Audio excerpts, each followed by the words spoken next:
Minggu Pembinaan Antarabangsa ICW Borneo 2025 yang bermula pada Selasa membuka satu lembaran baharu dalam mempamerkan kecemerlangan industri dan menghimpunkan pemain-pemain utama untuk meneroka idea dan teknologi baru.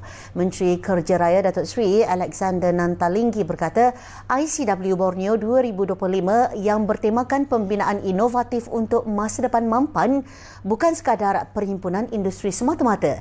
Ia mewakili penumpuan strategik yang menyatukan minda, pasaran dan misi.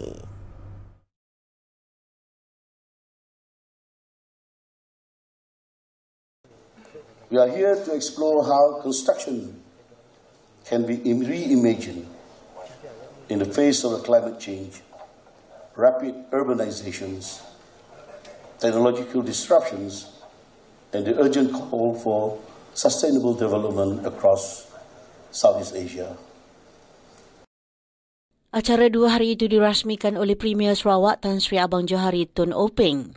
Datuk Sri Nanta berkata sidang kemuncak kemampanan pembinaan akan menjadi antara komponen utama ICW Borneo 2025 yang menampilkan sesi merangsang pemikiran bersama pemimpin-pemimpin industri dan penggubal dasar.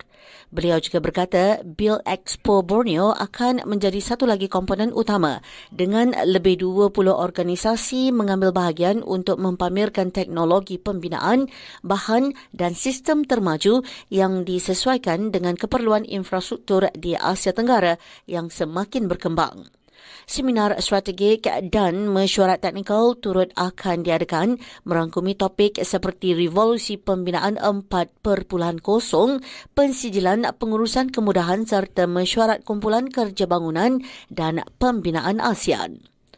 ICW Borneo 2025 dianjurkan secara bersama oleh Kementerian Kerja Raya, Lembaga Pembangunan Industri Pembinaan CIDB Malaysia dan Cube Integrated Malaysia Sdn Bhd.